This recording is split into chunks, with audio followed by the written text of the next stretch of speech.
when some homies went down south, I bet you there was some drama, or there's been a little bit of drama here and there, but nothing major, right? So it was always able to kind of keep it in the back. But what's happened with the internet, with Instagram, with food pages, with all these things, we were coming face to face with each other. You feel me? And also, we're starting to respect each other's art form. You know, this is the first time, and I'll get into why I got involved in any of this. So let's fast forward. 2020, the pandemic hits. I'm a photographer in the industry, working all over the country and the world. But now I'm stuck at home doing nothing. I used to be on the radio for a little bit. I enjoyed it, but I was just really busy. So I stopped doing it. But when I did it, I had a popular show called the Pocho Live Show where I would go live. And then so what happened was I basically, in the pandemic, I had nothing to do. So I started going live with people on Instagram. And this is right in the beginning when you can go live with people. So I went with about 130 interviews. I did about 130 interviews with a bunch of fools.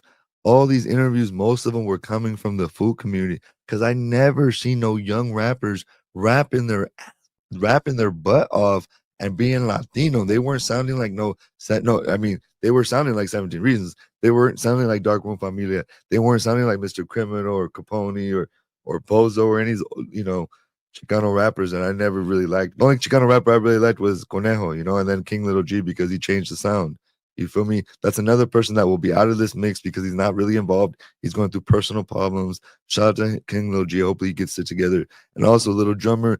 Little Drummer would not be involved in this conversation either, just because he's not really involved right now. He's not doing a lot of songs. He does a song with Lefty, but I think Little Drummer is also letting the youngsters speak. So again, King Lil G, Little Drummer, Peso, OGZ, and Chito Ranas are out of this conversation because they're not really in this conversation. So after that, I started interviewing all these guys, right? And a lot of them were Southsiders, but they didn't know I was from up north. And it doesn't matter because I don't present myself that because I'm a grown man and I'm come to you as an artist, as Pocho1, not as, you know, whoop de whoop whoop from this neighborhood in this city. You know what I mean? I've learned not to speak on the details of my personal life in the gang life. Salute to my neighborhood. So as I move forward, so I started interviewing because I enjoyed their music. If they're from LA or San Jose, I didn't care. And that started to kind of build these conversations. And at the same time, Gold Toes had me come out and document his family, do a documentary on his family, on him, on his family, you know, because I've been wanting to do that. I believe that Gold Toes has been one of the main factors in all of this. Since I was a kid, I jumped off the porch listening to 17 Reasons. In the North Side, this is how we ride. Red rag, do or die. Better running high because I'm not going to disrespect them. And I never knew that Gold Toes was the intro to 17 Reasons and that he produced this whole compilation. I will argue that we need a California compilation. It can either be together or just one big compilation representing California, produced by Julio Gold Toes Sanchez and hosted by Cholo1 and your boy Pocho1, representing Northern California and Southern California. And these are the people that I believe that should be involved in this compilation and the people that I've already excluded because they are already booming. So once I started interviewing all these guys and them starting to understand where I was from, and I was starting to be okay with this a little bit because it was about the music, well, boom, Juan from the Food Community tapped me to produce the Food Community podcast. And we would eventually do that and put on a bunch of people. I eventually would hire and bring on LA Icon. Then it would get all messy and we'd all eventually leave. And it kind of destroyed itself right now. It's sad because I do believe that me, LA Icon, and Juan from the Food Community, there's nobody better than us to represent fools and to do a podcast.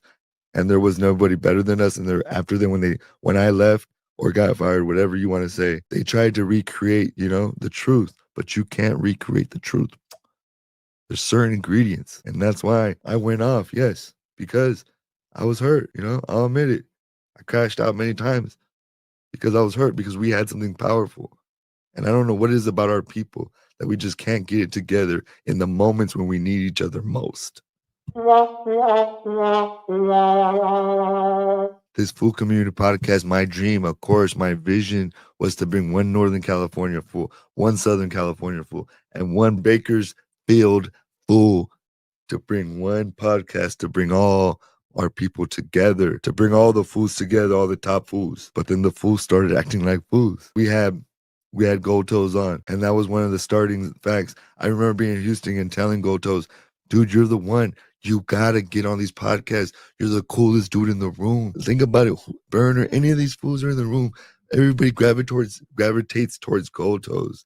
But when we're in rooms with like superstars and other people, everybody's talking to Gotos. Ain't nobody talking to the superstar. The superstar is talking to Gotos. Burner is talking to Gotos. Burner looks up to Gotos. So who better to produce this? Who better to trust? Who's been here the longest? Who has the biggest relationships? Who's the nicest? Who's the most mature, consistent with the business, is willing to outwork you, out rap you, out produce you, and outlive you? It's Gold Toes. Stop it. Everything I say are facts, basically. And if I don't get it right on the dot, I get pretty close. I do. I really do. I'm sorry. I have to admit it. I get pretty darn close. And so I started telling Gotos, we got to start doing these podcasts in Southern California. We got to take LA, and not take LA like that. Take LA and control it and none of that stuff.